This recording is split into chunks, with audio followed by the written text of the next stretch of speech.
말씀은 마태복음 9장 37절부터 10장 11절까지 말씀입니다.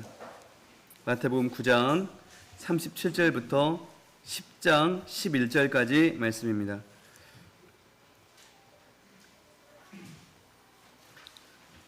저 한 절씩 교독하시겠습니다. 이에 제자들에게 이르시되 추수할 것은 많되 일꾼이 적으니 그러므로 추수하는 주인에게 청하여 추수할 일꾼을 보내주소서 하라 하시니라. 예수께서 그의 12제자를 부르사 더러운 귀신을 쫓아내며 모든 병과 모든 약한 것을 고치는 권능을 주시니라. 12사람의 이름을 들어가니 베드로라는 시몬을 비롯하여 그의 형제간 야고보와 세베대의 아들 야고보와 그의 형제 요한 빌립과 바돌로메 도마와 세리 마테 알페오의 아들 야고보와 다데오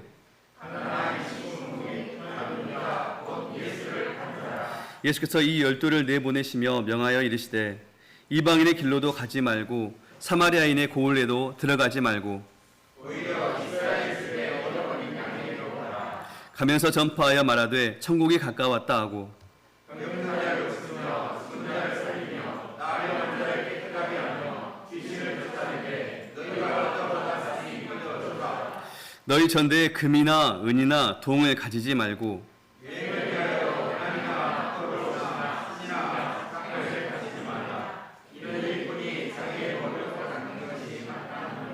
함께 읽겠습니다. 어떤 성이나 마을에 들어가든지 그 중에 합당한 자를 찾아내어 너희가 떠나기까지 거기서 머물라. 아멘. 12제자를 부르신 예수라는 제목으로 목사님께서 말씀 전해주시겠습니다.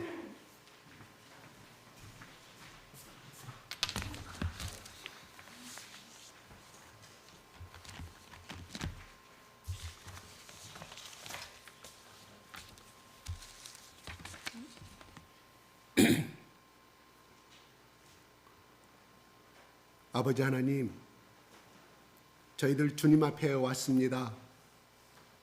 우리를 불쌍히 여겨 주시옵소서. 아버지 하나님 말씀을 들으려고 이 자리에 왔습니다.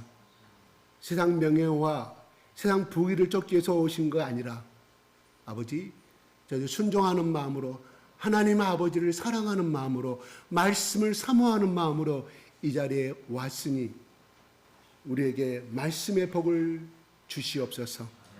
말씀의 은혜를 주시옵소서. 하나님의 사랑을 원 없이 받고 위로받고 아버지 앞에 한없는 위로와 평화를 받을 수 있는 예배가 될 수 있도록 하나님 축복하여 주시옵소서. 우리 예배를 통하여 아버지 하나님, 우리가 드리는 이 작은 정성의 예배를 통하여 하나님 홀로 영광 받아 주시옵소서. 예수님 사랑합니다. 하나님 아버지 사랑합니다. 예수 그리스도 이름으로 기도드리옵나이다. 아멘. 할렐루야. 할렐루야. 아버지 하나님 사랑합니다. 아버지 사랑합니다. 예수님 사랑합니다. 성령님, 성령님, 우리를 불쌍히 여겨 주시옵소서. 마음을 녹여 주시옵소서.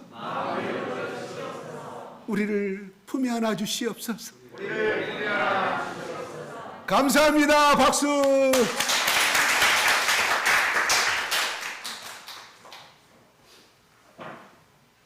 오늘 우리 강석 집사님이 아주 울부짖는 노래를, 울부짖는 심정으로 찬양을 해서 내가 놀랬습니다. 많이 영적으로 더 영성이 발전해 가는 것을 볼 수가 있습니다. 찬양을 준비할 땐 때로는 부담도스럽기도 하고 앞에 설 때는 여러 가지로 생각이 많이 알지만 맡겨진 일에 또한 한 달이 지나고 두 달이 지나고 1년, 2년, 3년이 흘러가니까 엄청난 찬양의 영성을 제가 오늘 느낄 수가 있습니다. 박수 한번.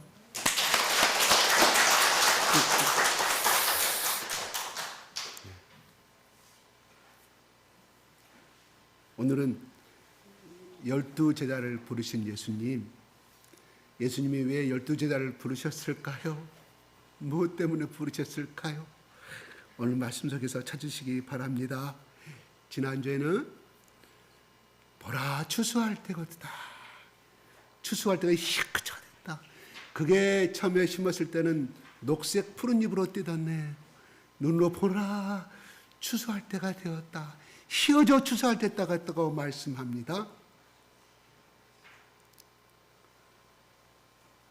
과연 제자들의 눈도 그렇게 됐을까요? 저는 아니라고 생각합니다. 무슨 예수님 추수할 때가 됐습니까? 이 흑막한 들판에서 무슨 추수할 때다가 아직은 밀밭이 누런 잎으로 변하려면 아직도 멀었는데요. 그래요. 제자들의 눈과 예수님의 역사가는 틀렸다 이런 말입니다. 달랐다 이런 말입니다. 예수님은 2000년 전에 그 이스라엘 영혼들을 바라봤을 때 추수할 때가 되었다. 무슨 말이에요? 복음을 영접할 수 있는 준비의 상태가 되었음을 말씀해주고 있다 이런 말입니다. 제자들의 눈은 어떻게 보였을까요? 아이고 예수님 무슨 말씀하고 있습니까? 저 불쌍하고 유리방황하고 황폐되어져 있는 가난하고 신민지 백성의 그 백성들의 눈에가 무슨 허기진 눈으로만 보았겠죠. 그러나 예수님은 그렇게 보지 않았다 이런 말입니다. 영적으로 갈급하고 공고한 이스라엘 영혼들의 그 마음을 바라보시고 불쌍히 여기셨다. 민망히 여기셨다. 뭐라고요? 무슨 뜻이라고요? 창자가 끊어지는 아픔을 느끼셨다. 뭐라고요? 그 뜻은 이스라엘 백성들의 그 공고한 영혼을 바라보고 예수님이 끝없이 속에서 창자가 끊어지는 눈물을 흘리고 있었다고 우리는 지난주에 배웠습니다. 예수님은 그래요. 혈연적으로는 이스라엘 민족의 혈연을 갖고 태어났지만은 아무튼 예수님이 그들을 향한 동족의 사랑, 동족에 대한 아픔을 가지고 있었을 때 그는 어떠한 핍박과 어려움 속에서도 하나님이 주신 그 일을 행할 수가 있었다. 이런 말이옵시다. 우리는 그때 예수님이 보셨던 2000년의 눈과 지금의 상태를 예수님 어떻게 바라보고 계실까요? 똑같습니다. 민망히 여기시고 계신다는 사실입니다. 창자가 끊어지는 아픔을 가지고 오늘날에도 우리를 향하여서 또한 우리 한국 민족을 향하여서 그렇게 보시고 계신 줄로 믿으시기 바랍니다. 그 마음을 가지고 예수님은 그 마지막 생애를 또한 변화된 예수 그리스도의 제자들도 그런 마음을 가지고 그 시대를 살아갔기에 그들이 진정한 예수를 만나기 전에 마음은 시기와 질투와 또한 성공적인 예수를 이용한 부귀영화를 누렸던 그들이 바로 성령님을 만나고 그들의 삶은 예수님과 똑같이 민망히 여기시는 마음, 창자가 끊어지는 아픔을 가지고 이스라엘 민족을 향하여서 또한 그리스인 민족을 향하여서 로마 민족을 향하여서 그 길을 갔었다 이런 말입니다.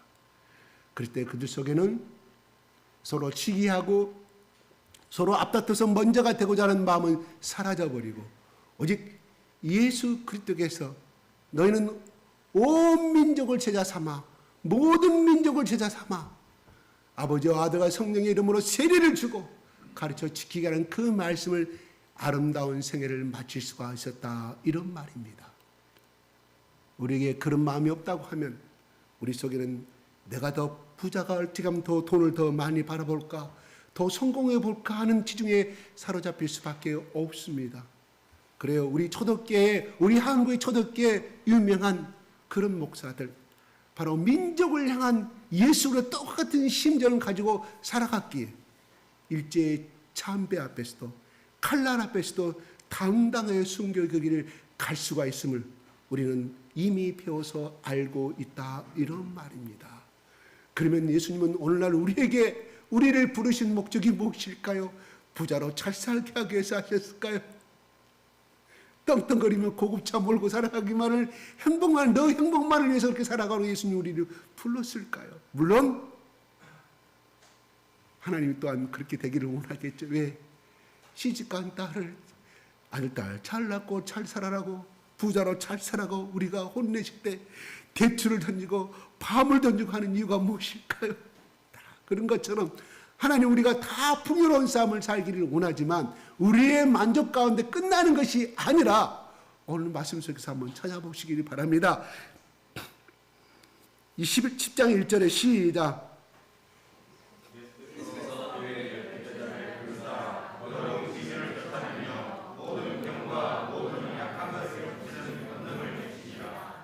네. 12제를 부르셨다는 말은 야 너희들아 이루어라 말이 아니라 세우셨다 이런 말이에요. 정식으로 소명을 주셨다 이런 말입니다. 소명은 부르셨자 목숨 명자 부르심의 생명이라 이런 말. 부르셨다. 왜 부르셨을까요? 바로 말합니다. 자 그대로 볼게요. 해석할게요. 더러운 귀신을 쫓아냈습니다. 쫓아내게 하고 모든 병과 모든 약한 것을 고치는 권능을 주셨습니다. 부르신 다음에 그들에게 이 능력을 주셨다 이런 말이에요. 왜 주셨을까요? 왜 주셨을까요? 이 능력을?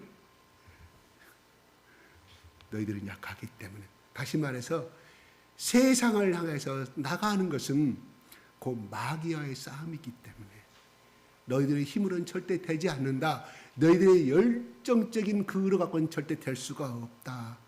그러니 내가 주는 능력을 받고 가야만이 내가 40일 금식구대에서 광야에서 마귀를 쫓아내고 그들에게 승리하였던 것처럼 너희도 승리할 수가 있게 하나님이 그들에게 능력을 주셨다. 그 가지고 장사하고 돈 벌라 하기 위해서 주신 것이 아니라 이런 말입니다. 그렇습니다. 여기에 12제자 속에는 누가 들어있습니까? 좀 이따 제가 다 설명하겠지만은 열렬한 독립운동을 주장하는 사람들이 있었습니다. 그들은 그들의 의와 그의 혈의로 하셨다 이런 말이에요. 그래 너희들은 독립운동은 그것은 가능할지 모르지만 마귀로부터의 이 죽어가는 영혼들을 독립시키기 위해서는 뭐예요? 바로 하나님의 능력, 예수가 주는 능력을 갖지 않고서는 절대로 저 마귀에 사로잡힌 저 이스라엘 민족을 잃어버린 영혼들을 건져낼 수가 없었기 때문에 그들에게 주셨다 이런 말입니다. 아멘. 보겠습니다. 그러면 12명의 사람은 이름은 누구일까? 2절에 한번 보겠습니다. 시작.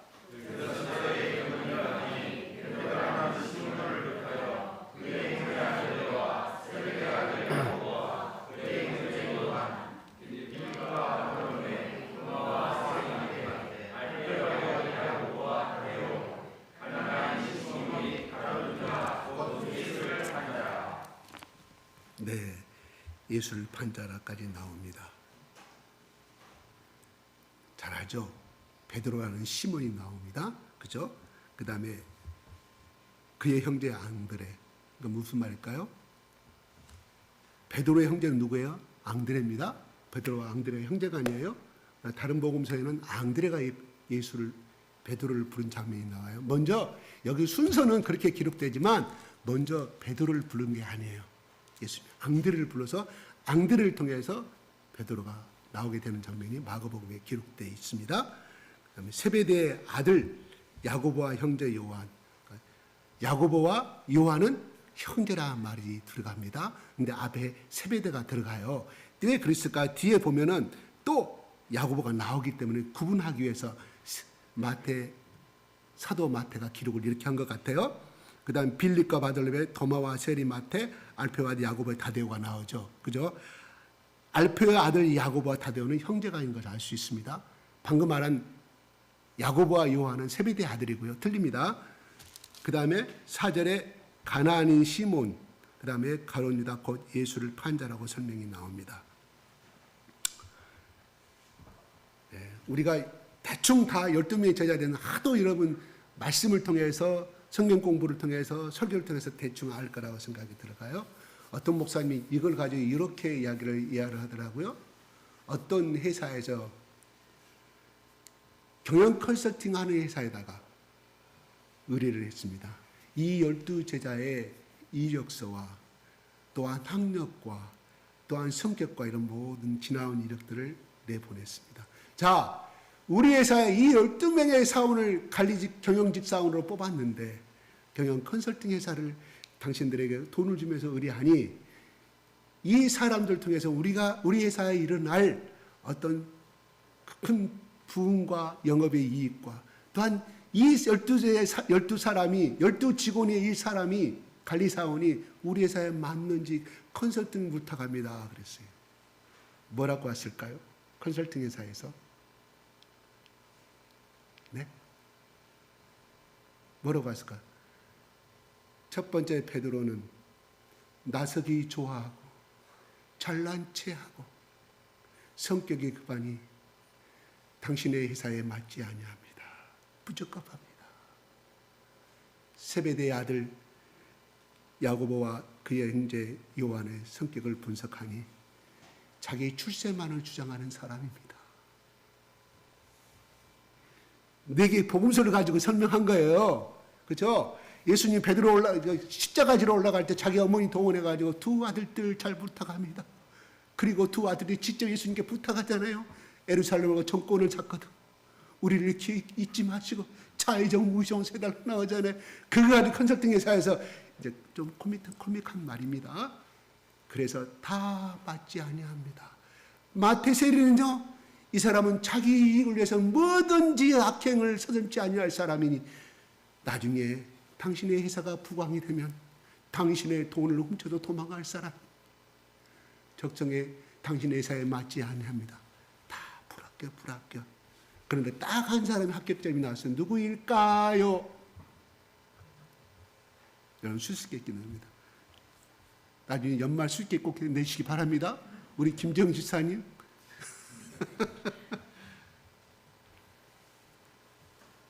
가롯 유다였습니다.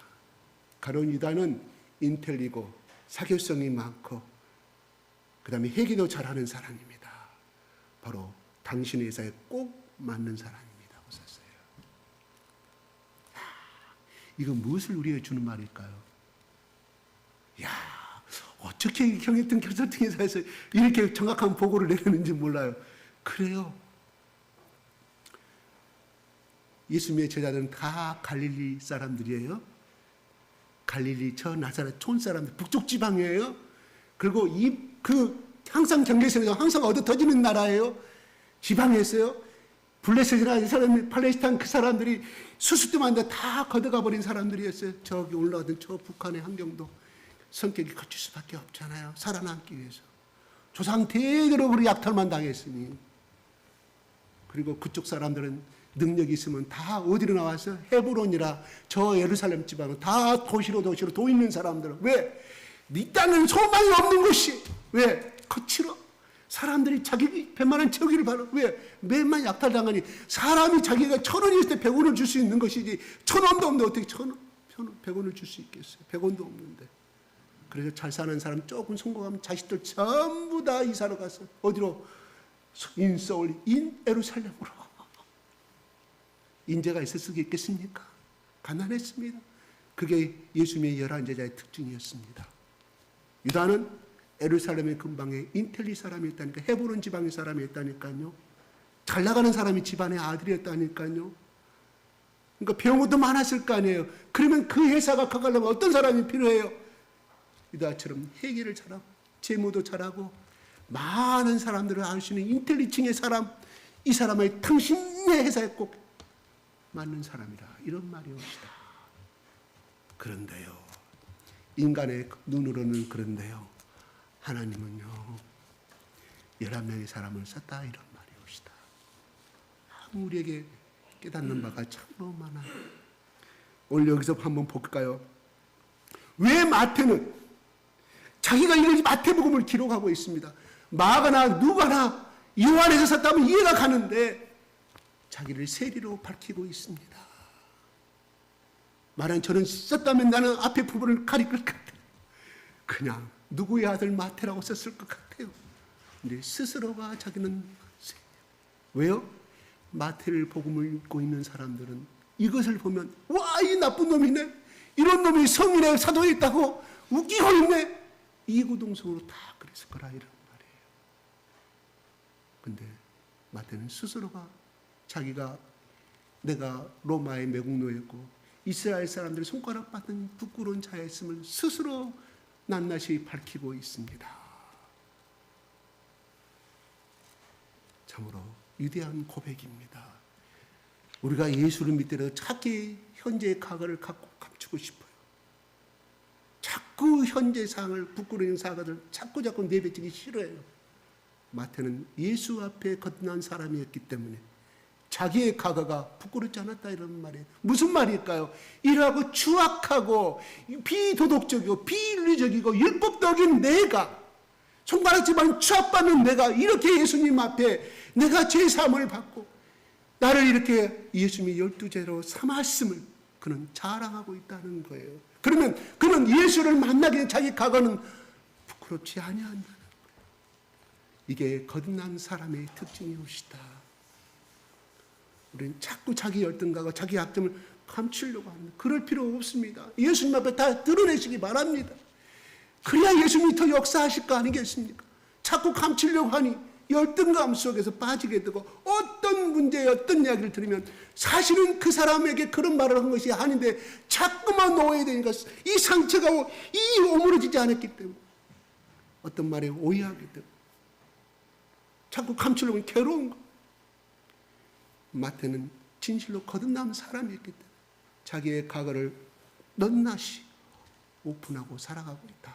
이런 말이옵시다. 거듭난 사람만이 이것을 행할 수가 있다는 거예요. 왜요? 예수님이 다 용서해 주시는데 뭐가 창피해요? 예수님 너 죄 없다. 너는 의로운 사람이다. 뭔 말? 너는 지금까지 한 번도 죄를 짓지 않은 사람과 내가 똑같이 여기겠다고 말씀하셨는데 누가? 천지를 창조하신 그 삼위일체 하나님 예수 그리스도가 죄를 다 용서했기 때문에 인간이 아무리 나에게 손가락질하고 저놈은 과거에 어떤 사람이라고 어떤 사람이라고 부끄럽지 아니한다 이런 말입니다. 제가 얼마 전에 누구 아주 우리 친척에 만난 지가 한 40년 됐어요. 전화가 어떻게 연락이 됐는데 그런 고백을 합니다. 나는 제일 학창시절에 제일 부끄러운 것이 너 누구누구의 딸이지 말을 들었을 때가 제일 부끄러웠다 합니다. 방학 동안에 집을 가면 시골에 갔을 때가 버스에서 내려면서 정류장에서 내려가서 자기 집까지 걸어가는데 또 우리 아버지는 우리 엄마에게 술을 먹고 피고 있지 않을까. 그런 두려움 속에 방학 때마다 내려갔다는 거예요. 그리고 어느 장소에 고향 사람들 만나면 너 누구의 딸이지. 또한 자기가 이렇게 시집까지 살사니까 동창들 가운데서도 이 시기가 질투적 공개적인 상황에서 너 네 아버지 누구지? 얼마나 마음에 상처를 받았는지 모른다고 그렇게 고백을 합니다. 그래서 내가 네 마음은 충분히 이해한다고 그랬어요. 그게 지금도 자기의 트라우마요. 치료받지 못한 거라고 고백을 하십니다. 근데 큰 언니는 이미 예수를 열심히 믿은 사람이라 그런 거 부끄러워 생각하지 않더라. 이 둘째 딸은 저한테 그렇게 고백을 하더라. 그렇습니다. 우리가 숨기고 싶은 과거가 있어요. 그러면 예수 안에서 이미 보라! 네가 새 것이 되었다고. 과거는 흘러갔고 끝났고 너가 새 것이 됐다고 말씀한데 그래요 나는 누구라고 고백하는 당당한 사람이 되시기를 바랍니다. 사진 한번 올려주십시오.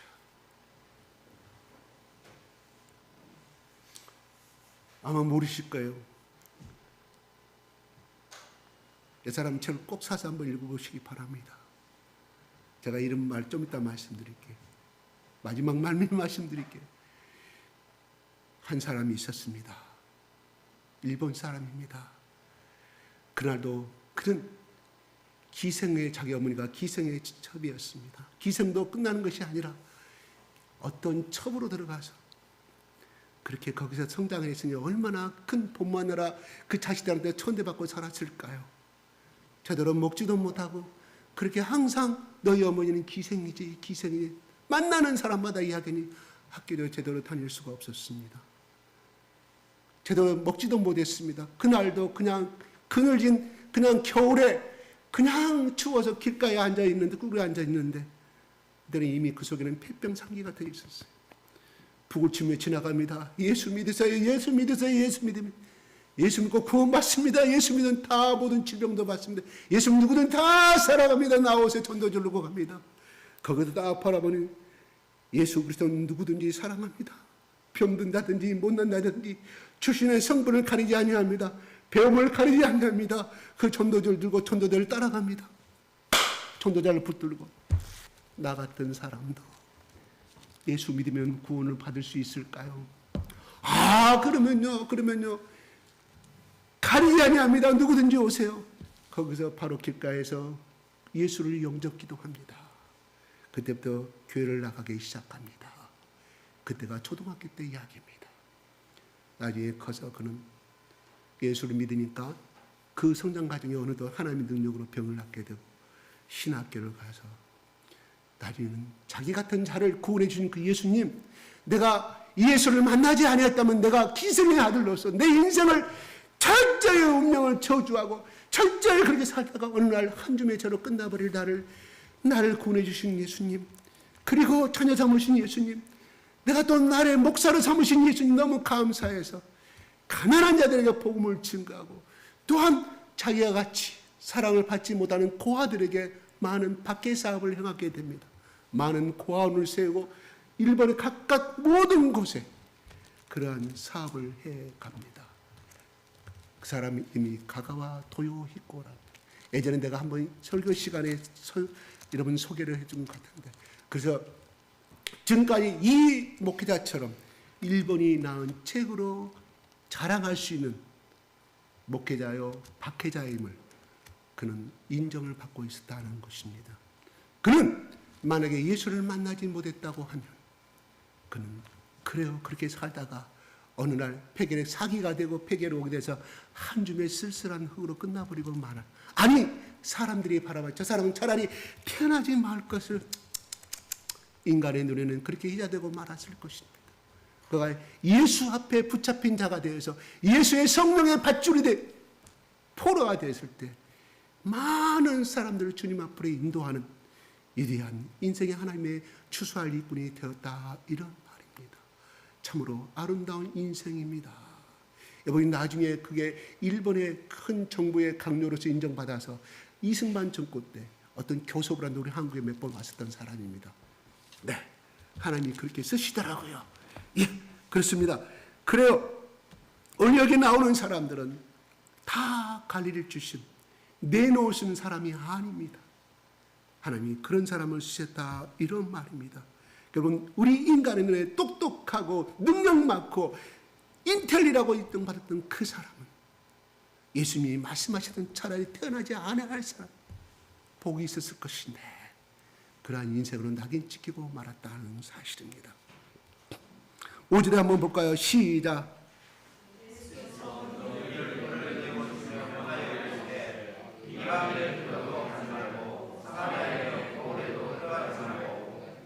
네. 예, 오히려 이스라엘 집에 잃어버린 양으로, 예, 하나님을 알지 못하는 이스라엘 백성들과 또한 여기서 이스라엘은 그 지역만 한정한 것이 아니라 모든 이방인, 하나님의 택함을 받고 복음을 듣지 못하는 사람까지 포함하고 있다, 이런 말입니다. 여러분, 왜 예수님은 우리들을 향하여서 이스라엘 백성들을 향하여서 양으로 표현했을까? 지난주에 잠깐 언급했지만 양의 특징은요, 방향 감각이 없다는 겁니다. 동서남북이 모르고 간대요. 그래서 가다가 목동이 없으면 그냥 그것이 먹인지 알고 낭대로 떨어져 죽는다 그래요. 왜요? 시력이 약하기 때문에. 그래요. 시력이 특징이 약하다는. 그러니까 늑대가 와도 이리가 와도 모르고 잡혀가는 것이죠. 세 번째는 양은요, 한번 벌레당 들어놓으면 스스로 일어날 수 있는 힘이 없답니다. 목동이 와야 일어줘야만 이른다. 야, 우리에게는 무엇을 의미할까요? 우리가 쓰러져 방황할 때 누군가가 손을 잡아줄 사람이 필요하다는 거예요. 어쩌면 그래서 예수님이 거기에 양을 많이 키웠기 때문에 그런 것이 아니라 소도 있었잖아요. 소리쳤지 키오스간에 목동사에게 목축사이니까 어쩌면 영어로 그렇게 잘 표현하셨는지 예수님은 위대한 심리학자입니다. 위대한 상담가입니다. 아멘. 내 인생의 고민이 그들나 물론 나를 인도해주는 선배 신앙인의 목자도 필요하지만 하나님 앞에 그것도 낱낱이 고백하시기 바랍니다. 하나님, 나는 누가 보기에도 멍청한 사람이고 나는 이렇게 보통 영털이고 아버지 하나님 어찌하면 좋습니까? 나를 구보 살피시옵소서. 어떤 분이 이렇게 말씀하십시다.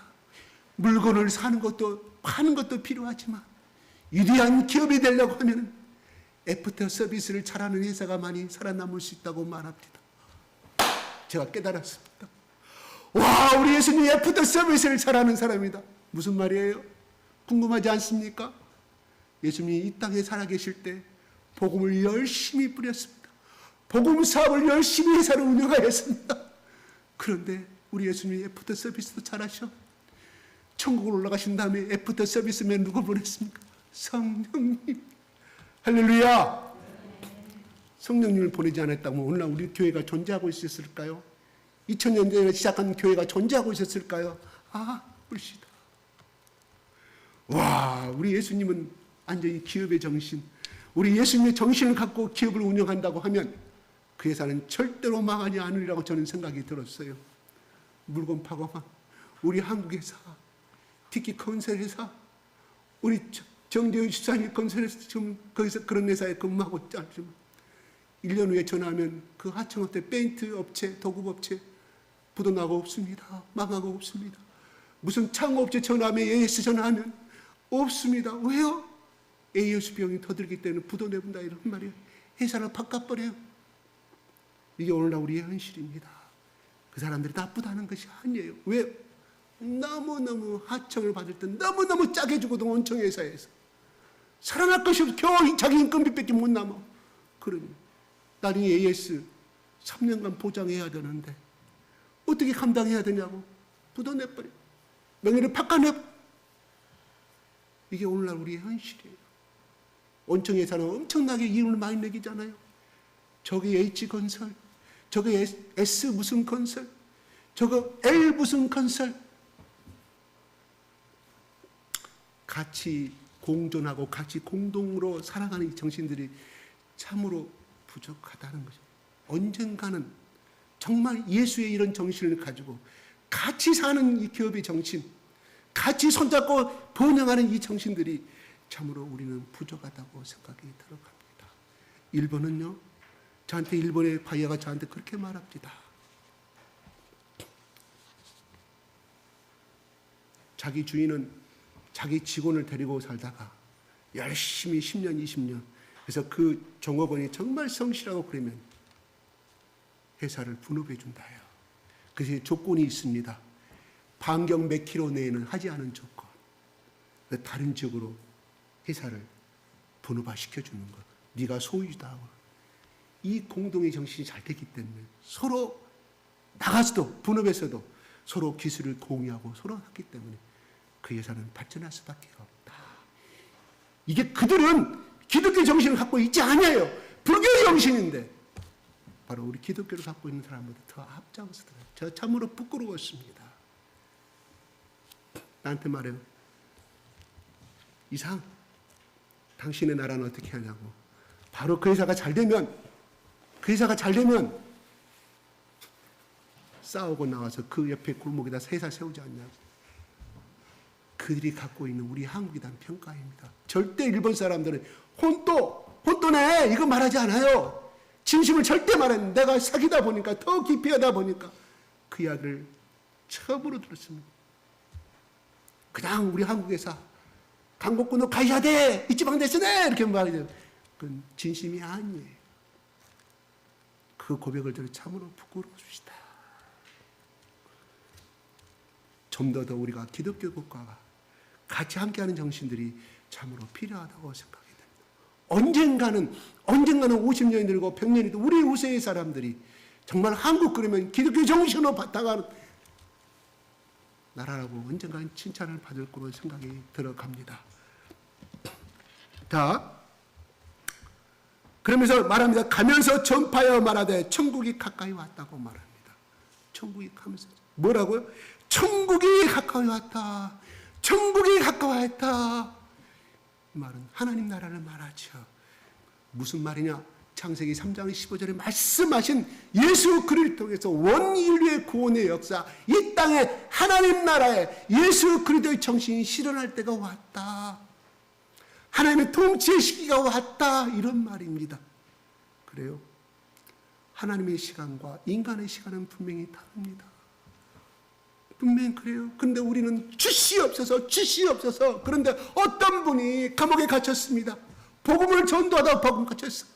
그것도 여고생 부모가 그렇게 저 아들 우리 딸 좀 구원 좀 시켜달라고 마약을 피우고 그냥 이 남자 저 남자 동거하는 건 문제 우리 딸을 제발 좀 부탁한다고 그래서 목숨 걸고 기도하고 목숨 걸고 전도하면 가서 욕하고 때리고 그래도 이 선교사는 그대로 기도해서 하나님 딸 기도. 그래야 해서 이 남자친구의 어머니가 도저히 저 여자가 자기한테는 우리 아들이 전망이 없어서 호주에서 뉴질랜드 다시 유학을 보냅니다. 한국에서 호주로 유학을 가는데 또 호주에서 뉴질랜드를 보내. 이 여자가 저 남자를 쫓아가 또 뉴질랜드까지 쫓아가. 순수한 사랑이면 좋은데 너무 방탕한. 그래서 어머니가 부탁합니다. 딸의 어머니가. 그래서 도저히 안 되게 돼서 이 사람이 그냥 어찌 하나님의 내가 이 방법을 할 수밖에 없다 싶어서 그 딸을 감정으로 태워서 집으로 데리고 옵니다. 그런데 기다린 것은 납치, 강도, 미수죄로 호지 법원에 갇히게 됩니다. 감옥에 갇혀요. 하나님! 나는 이 딸을 영혼을 구원하기 위해서 내가 했는데 이게 뭡니까? 하나님 앞에 박수 치고 막 하나님은 원망하고 하나님은 응답이 없어. 하나님 내가 무슨 죄가 있으면 나를 갖다가 빨리 안 보내주십니까? 이 감옥에서 하나님이 호주로 가라 해서 내가 호주까지 와서 내가 복음을 증거하고 한 영혼 타락돼간 영혼 하나님 선택하신 영혼을 내가 가다갔는데 하나님이 이럴 수 있습니까? 그런데요 그 호주의 깜빵에 들어갔는데 문신을 새기고 이런 감옥에서 매 하는 일이 이거랍니다. 왜? 서로 싸우고 죽이기 때문에 살아남기 위해서 인도네시안 깡패, 조직 깡패, 이슬람 출신의 조직 깡패, 문신이 이렇게 된 사람에서 얼마나 쫄았겠습니까? 그런데 신기하게 돼요. 어느 날 이 이슬람 출신의 중동국가 이슬람 출신 이 두목이 와서 작업하다가 하늘에 공중에서 뭐 철판이 들어가 손가락이 끊어져 버렸어요. 끊어지고 통이 이렇게 보였는데 네가 하나님의 사람이라며 네가 전도자라며 하나님이 계시면 하나님이 계신 걸 나에게 증거해줘라. 네가 이 손을 네가 나한테 기도해가지고 낫지 않으면 너는 가짜 하나님을 믿고 있는 것이라고 말합니다. 이 사람이 얼마나 난감해. 왜요? 그거를 고쳐본 적이 없기 때문에. 그래서 한국말로 하나님 이게 무슨 일입니까? 나를 감옥에 보내가지고 이 사람한테 나 죽음을 당하겠어. 이거 못 고치면 이 사람한테 언젠가 나 죽음을 당할 것인데 하나님 이게 무슨 망신. 하나님 나를 고쳐주시옵소서. 이 사람은 제발 좀 하나님 계심을 나타내주시고 간절히 기도하고 손을 탁 잡고 믿음이 임한 거 아니에요. 그냥 하는 거예요. 그냥 자기에게 이 사람 기도하면 낫을 것이다 믿음이 없었어요. 그냥 하나님 기도에 도와주시옵소서 딱 하는데 그 고통이 5분 10분 지나니까 그 고통이 사라져버리고 부흥기가 쫙 맞아버리고 말더라고요. 할렐루야.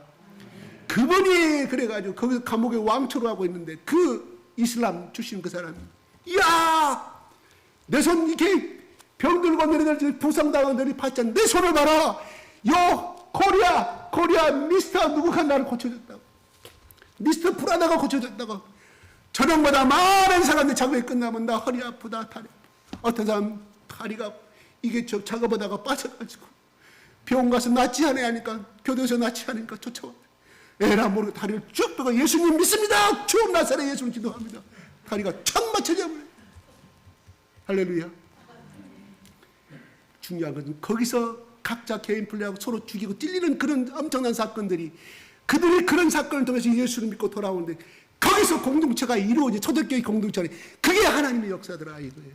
자기가 고백을 느낀 게 하나님 나라는 감옥에 돼 있고 가정에 돼 있고 하나님 난 천국가서 있는 것이 아니라 야 해결아 천국이 가까이 왔느냐 그 말씀을 그때서 깨달았다는 거예요. 할렐루야. 그러면서 저녁마다 그 난폭했던 사람들이 같이 예배를 드리고 찬양을 하니 이 사람이 1년에 내일 모레가 되면 제가 이거 습관이 좀 있죠. 근데 이상하게 제가 안 들으면 내가 좀 건지러워요. 심리적인 것인지 이해해 주시기 바랍니다. 아멘? 아멘 했어요? 아멘 했어요? 저희 아내한테 이거 하지 말라고 하는데 나는 모르게 나와요. 은혜를 이해해 주시기 바랍니다. 내가 고치대로 놀러갔는데 안 돼. 그런데요. 대법원 상고까지 올라갔는데 선고가 하루 전에 끝났어요. 그렇지 않으면 추방을 당해야 된다요. 더 이상 선교하지 못하고. 그런데 교도관들이 한국에서 미스터 브라더가 얼마나 이 호주의 감옥소에서 얼마나 아름다운 일을 행했는가. 이 사람은 추방시키면 안 됩니다. 교도관들이 전부 다 서명하여 대법관에다 제출하는 거예요. 판정이다. 내일이면 추방당해야 되는데. 할렐루야. 하나님이 자기를 감옥으로 보낸 이유. 자기가 하나님 빨리 내보내주라니까요. 호주 죽어가는 영혼들 많은데 근데 하나님 바꿔가기 시작해 기도를. 하나님 호주 이 감옥 속에 있는 영혼들을 불쌍히 여겨주시옵소서. 자기는 기도하는 거예요. 하나님 빨리 내버려 주시오. 빨리 내보는데 기도 중에 입이 바꿔치는 거예요. 이 영혼들 정말 불쌍한 영혼들, 예수를 알지 못하는 이 전가범들 하나님 30번 40번 전가자들 하나님 구원을 시켜주시오. 기도를 바꿔가더라는 거예요. 하나님의 뜻이 있었다 이런 말입니다. 하나님의 시간과 계획이 있었다 이런 말이옵시다. 참으로 은혜되는 고백이지 않습니까?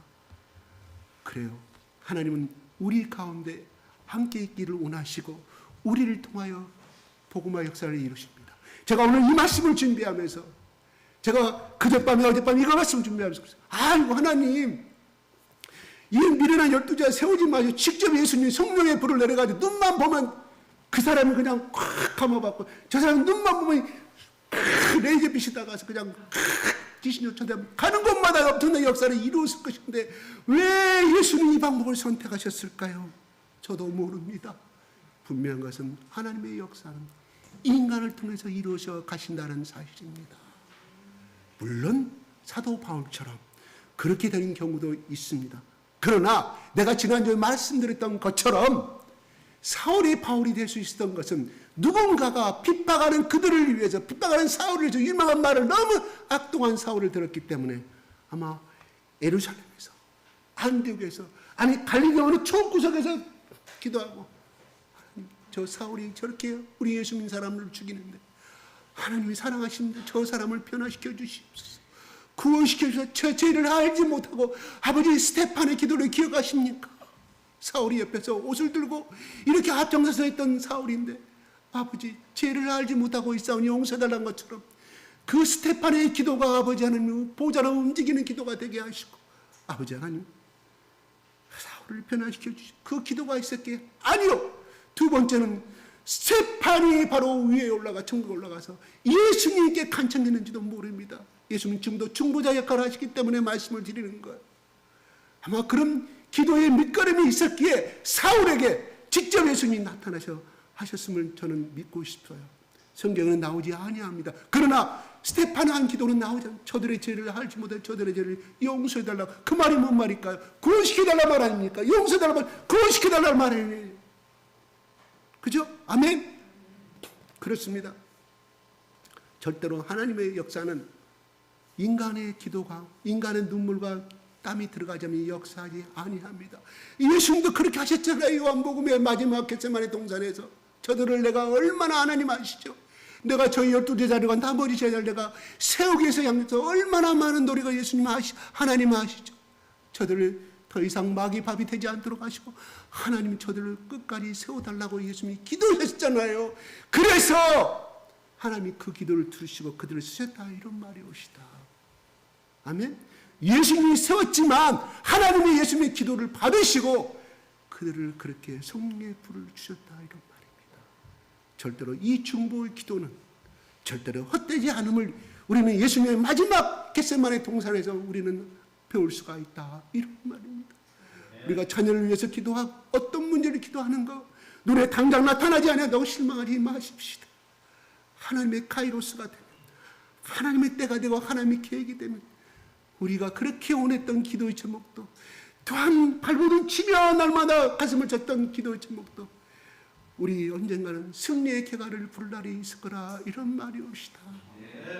11명의 제자들 다 똑똑한 사람 아닙니다. 여러분 현실에 낭망하지 맙시다. 네 자녀는 그것밖에 되질 않아. 너는 그 능력밖에 가지고 있잖아. 그는 마귀의 소리입니다. 그래요 인간의 소리가 맞습니다. 의사의 소리가 맞습니다. 어떤 학자의 소리가 맞습니다. 그러나 하나님 앞에서는 그것이 필요가 없다. 이런 말이에요. 아멘. 하나님은 마른 장작 같은 우리도 마른 장작에서 잎살 뿌리가 나게 하시며 열매를 맺게 하시는 분입니다. 여러분 너희들이 30배 좋은 밭에 심은 씨는 30배, 60배, 100배를 결실을 맺는다. 그래요. 좋은 밭에 심은 씨는 하나를 심은 10개를 맺어요. 좋은 돌은 2개를 심은데 다른 밭에서는 1개밖에 못 열지만 50개를 맺습니다. 그 말은 다시 말하면 이렇게도 해석해 볼 수가 있다 이런 말이에요. 하나님의 역사와 하나님의 시간 안에서는 그가 그 감옥에서 그런 역사가 일어나고 생각한 적 한 번도 없어요. 하나님 나라를 요셉처럼 감옥을 보내서 하나님 뜻을 이루시고자 하나님께서 이거를 1%도 생각하지 못했다는 사실이에요.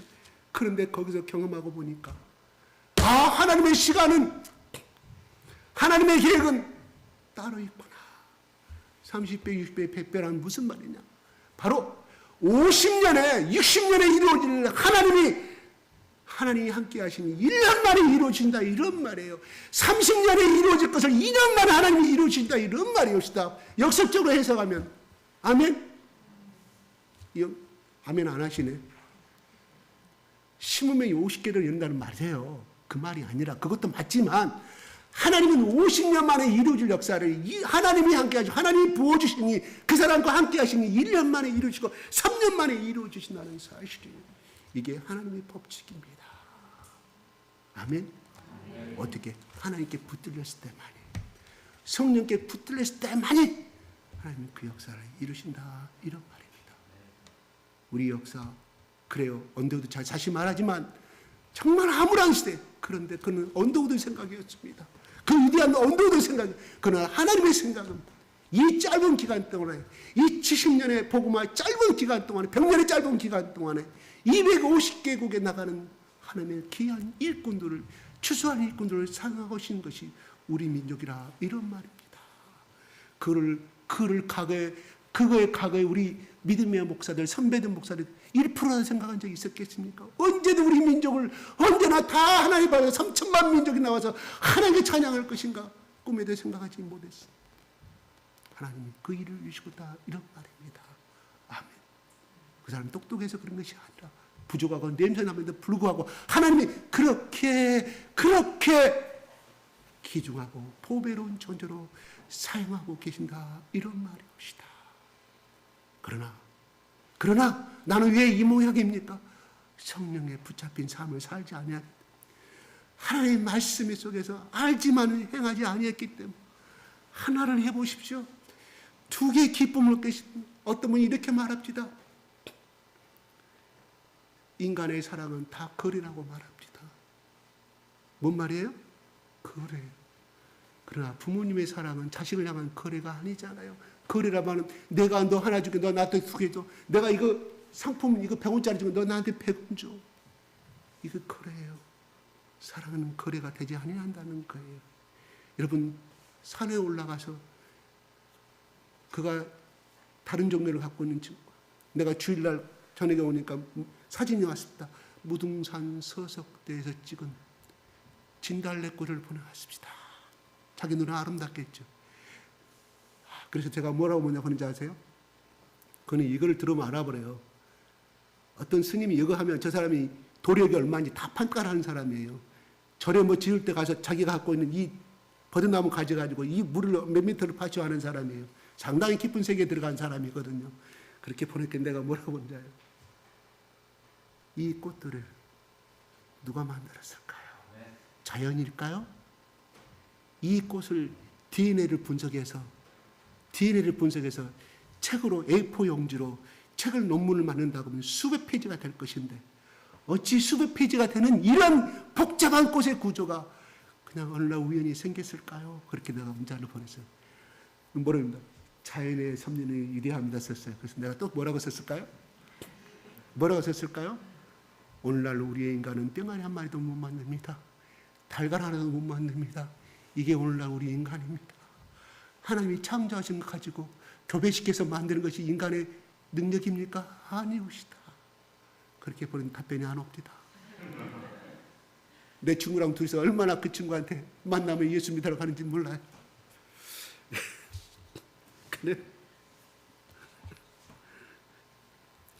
그래요. 하나님은 또 말이 좀 삼천포로 빠졌나요? 예. 하나님은 그렇게 섬세하시고 그 하나님이 DNA 구조를 그게 수백 페이지 논문을 발생하시는 만큼의 꽃 하나에 그렇게 심었는데 하나님은 얼마나 능력이 많으시. 참으로 창조의 그 능력 앞에 우리는 놀랄 수밖에 없습니다. 그 창조와 같이 하셨던 우리 예수님 삼위일체로 창조의 사역을 하셨던 우리 하나님, 우리 예수 그리스도의 앞에 붙잡힌 자는 그렇게 위대한 인물로 쓰임받을 수가 있다. 실망하지 마십시다. 하나님! 많은 사람들이 내 자식을 보고 그렇게 평가하고 내 자식 스스로 갖다 나도 그렇게 생각밖에 들지 아니하지만 하나님 그 꽃 하나도 수백 페이지 수천 페이지의 그 DNA 계획서를 가지고 만들었던 것처럼 아버지 우리 자식 하나 그렇게도 변화시키지 못합니다. 위대한 하나님의 손을 내가 맡깁니다. 하나님께 맡기오니 하나님 한나의 아들 같은 사멸은 되지 못한다 할지라도 아버지 하나님 작은 생명을 향하여 한 생명을 눈물로 기도하고 여기서 예수님처럼 창자의 아픔을 가지고 기도한 우리 자녀로 사용하여 주시옵소서.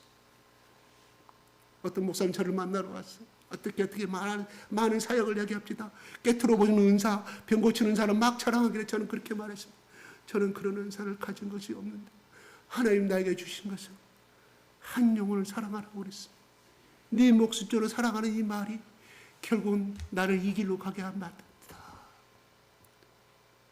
결국은 이 길로 가게 만듭니다. 그랬더니 아무 말도 못합니다. 능력 갖고 또 자기 아들은 뭐 어디 성공하고 어디 무슨 대학 무슨 연구원에 들어가서 연봉 그래요. 참 부럽기도 합니다. 근데 나는 그 사람 자랑할 건 아무것도 없어요. 하나님이 나를 젊은 시절에 한 영혼을 갖고 기도하라고 그래서 네 아픔을 네 영혼인 것처럼 네 아픔을 하나님 선택하신 영혼이라고 했다. 그렇게 내가 순종하고 아무것도 모르고 사랑해서 기도한 것도 아니고 그렇게 하다 보니까 눈물이 나고 아픔이 다가옵니다. 제가 체험한 생 그거 갖고 순종하고 살아가다 보니까 부족한 나를 이렇게 쓰시고 계십니다. 제가 자랑할 것은 그것밖에 없습니다. 그랬어요. 아멘. 그래요. 우리 모두 여기서 제자라는 것은 사도를 말합니다. 수많은 제자들이 몰려왔다. 사도행전 6장 말씀 끝내고 말하겠습니다. 그때 시작.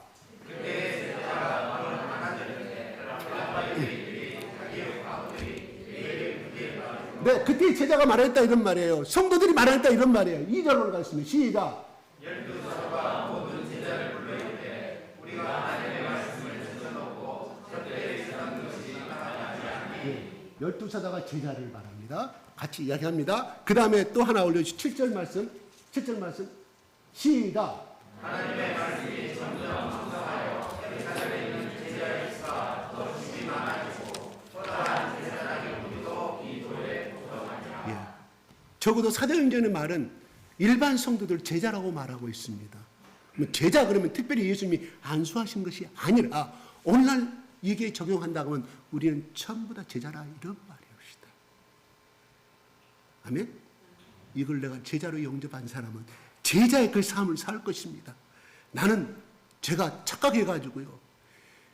로마서 1장 말씀 가지고 내가 사도라고 생각했어요. 하나님 사도로 세우심을 감사합니다. 나이 깊이 들어가보니까 12사도 이해는 아니다. 그 이해를 가서 사도로 하면 이다이란 말도 어이구 내가 착각을 했어요. 그런데 나는 그 사도의 삶을 살면서 기도했어요. 하나님 나를 사도로 부르셨으니 하나님 감사합니다. 나를 사도로 부르신 요한복음 1장 로마서 1장 1절부터 5절 6절 그 말씀 그대로 막 하나님 나를 사도로 세우심을 감사합니다. 말씀을 너무 오버했죠. 그죠? 나중에 깨닫고 안 했어요. 그러나 하나님이 나를 로마서 1장 5절 6절에 모든 이방인을 위하여 너를 그리스도의 제자로 삼았으니 나는 그거를 내가 말씀으로 받아들였어요. 나의 레마로 받아들였어요. 그게 나의 일생의 모태가 됐고, 어떤 내가 절망 가운데 있자든 내가 좀 미지근한 가운데 있잖아요. 그 말씀이 나를 살아 움직이더라 하는 사실입니다. 말씀을 많이 하는 것이 중요한 것이 아니라 이 말씀이 나의 레마로 될 수 있도록 하나님께 기도하고 도전하십시오. 기도할 때마다 그 말씀 나에게 임했지 말씀 공부할 때 임한 것이 아니오시다. 많은 사람들이 기도 중에 예수 그리스도를 만납니다. 기도 중에 예수님의 음성을 만납니다. 기도 중에 하나님의 신비한 영적인 하나님 체계를 참배하고 바로 그 대표가 누구입니까? 요한계시록 사도 요한이지 않습니까? 그가 기도하지 않았던 밤모습으로 기양 왔습니다. 나는 예수 믿고 예수님께 충성한 뺏기시 없는데 어찌하여 나는 내일 모레 가야 갔으면 이 죄수들만은 이 땅으로 나를 보내시고 여기는 죽어야만 나갈 수 있는 이 땅을 보내셨습니까? 그렇게 원망하고 있었다고 하면 그는 유대한 사도 요한이 될 수도 없었을 것이고 이런 요한계시록의 그 하늘의 비밀을 쓰는 영광을 갖지 못했을 거라 이런 말이옵시다. 아이고 내 나이에 아이고 내 무식함에 아니옵시다. 그런 인간의 생각이라니까요. 마귀의 생각이라니까요. 내가 하나님 나를 제자로 부르셨습니까? 내가 이 나이에 이 힘없는 나를 제자로 삼으신 말씀하십시오. 나도 제자의 삶을 살겠다고 고백하십시오. 하나님이 그들에게 쓰실 걸 좀 믿습니다. 뭐 제자에서 12제자처럼 막 그게 아니라 있는 처소에서 나를 제자로 삼을 거라 이런 말이에요. 아멘. 희망을 갖고 도전해 봅시다. 희망을 갖고 여러분 자녀들에게 비전을 바라보십시다. 이게 인간의 눈입니까? 하나님의 눈으로 시각으로 바꿔야 한다 이런 말이에요. 아멘. 그렇게 오늘 또 한번 그렇게 나가 보십시다. 2주도 그렇게 한번 나가 보십시다. 여기서 끝내겠습니다. 기도하겠습니다. 하나님 아버지 감사하고 감사합니다. 오늘 우리 가운데 이 말씀을 주신 아버지 하나님 감사하고 감사합니다. 예수님의 제자된 예수께서 부르신 그 삶에 들인 11명의 모든 삶이 순교자의 삶으로 아버지 그 길을 끝까지 갔습니다. 우리를 부르신 것은 아버지 하나님 그들만 특별한 존재로 부른 것이 아니라 많은 제사장 중에서 우리를 제사장으로 삼으시고 오늘날 우리를 제자로 삼으신 줄로 믿습니다. 아버지 하나님 나는 평범한 성도로 살겠다. 나는 평범한 시민으로 살겠다는 것은 어쩔 수 없지만 아버지 하나님 오늘 이 12제자를 부르신 예수 그리스도의 음성을 다시 한번 듣고 음성을 아버지 하나님 묵상하는 가운데 예수 그리스도의 제자의 삶을 결단할 수 있도록 도와주셔서 아버지 하나님 끊임없이 성령을 통하여 말씀으로 우리 가운데 말씀하여 주시옵소서.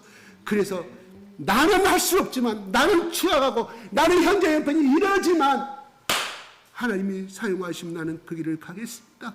오늘도 작은 결단을 통하여 하나님 예수 그때의 그 사랑을 전하는 제자요 예수의 충실한 성도요 충실한 종으로서의 삶을 살아내가는 우리 모두가 될 수 있도록 하는 이 자리에 참석한 이 예배에 참석한 모든 사람 영혼들을 휘어잡아 주셔서 그 말씀대로 사용하여 주시옵소서. 예수 그리스도 이름으로 기도드리옵나이다. 아멘.